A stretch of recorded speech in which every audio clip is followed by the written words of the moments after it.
तो देखो, this the volume charge distribution.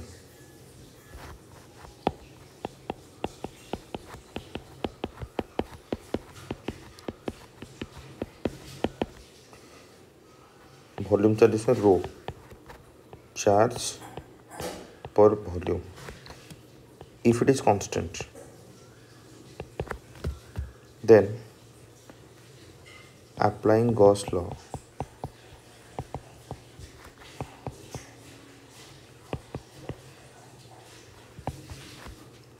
electric field inside will be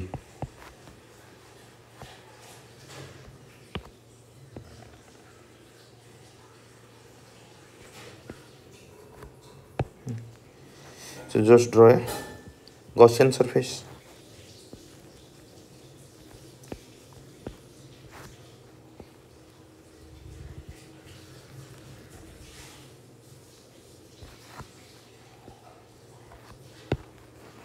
Okay. So at this surface, how to calculate electric field? E in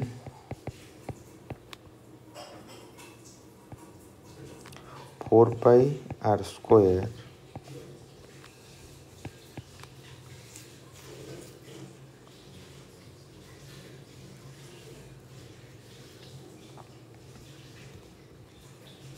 Q enclosed by epsilon naught. Q enclosed means ये जो मैंने Gaussian surface सोचा है इसके अंदर का field निकालना है, इसके अंदर का टोटल चार्ज निकालना है। तो ये कैसे निकलेगा? Q enclosed is, यहाँ से देखो, so dq will be written as rho dv, so total q dq का इंटीग्रेशन, तो रो dv का इंटीग्रेशन, तो dv मतलब just think about this only, मैंने जो dr सोचा है ये वाला, ठीक है।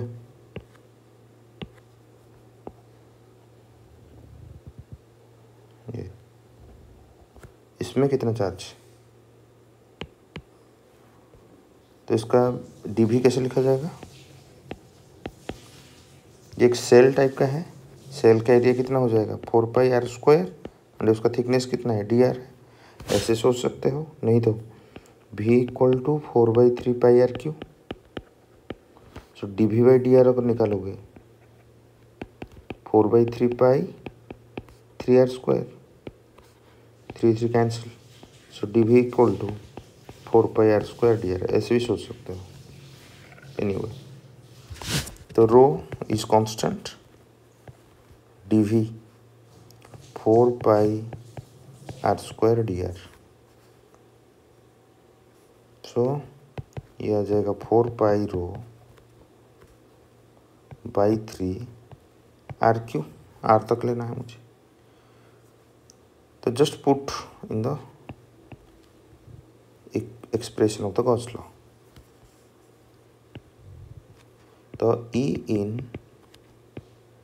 4 pi are square 1 by epsilon naught Q enclosed 4 pi sigma R cube by 3, 4 pi are square 4 pi are square, तो इनसाइड का जो फील्ड होता है rho R by 3 epsilon naught radially direction, ठीक है। अभी उसी के हेल्प से ये जो क्वेश्चन है, एक अच्छा क्वेश्चन है, यहाँ पे एक स्फेरिकल वॉल्यूम चार्ज डिस्ट्रीब्यूशन दे रखा है, यहाँ पे कैविटी भी दे रखा है, वो कैविटी भी स्फेरिकल है, ठीक है। कैविटी के अंदर का इलेक्ट्रिक फील्ड के बारे में क्वेश्चन है, क्लियर?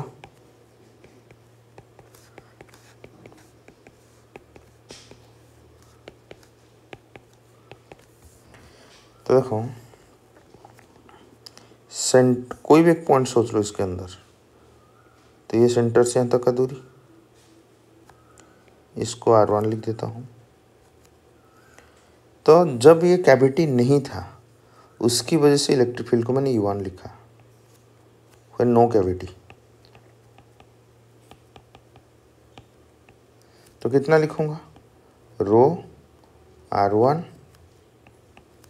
बाई 3/0।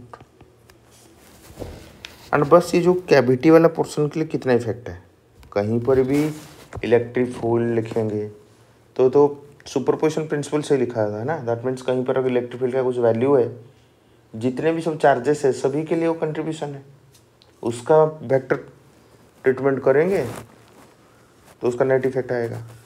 एग्जैक्टली पूरा का पूरा स्फीयर के लिए यहाँ पे कुछ E1 हुआ करता था,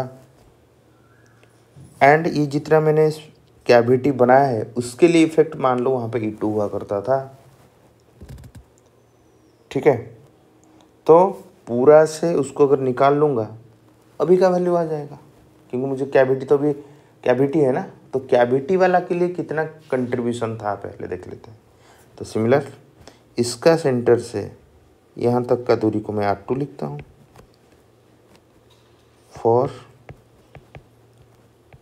कैविटी रीजियन। इफेक्ट कितना था, रो R2 बाई 3/0। अभी इनसाइड कैविटी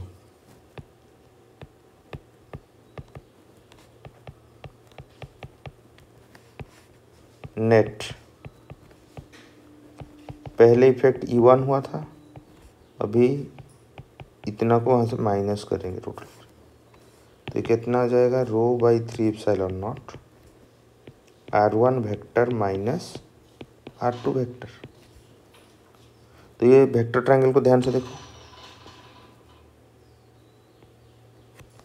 ये R वेक्टर, तो यहाँ से देख सकते हो R vector plus R2 vector is equal to R1 vector. तो R1 माइनस R2 वेक्टर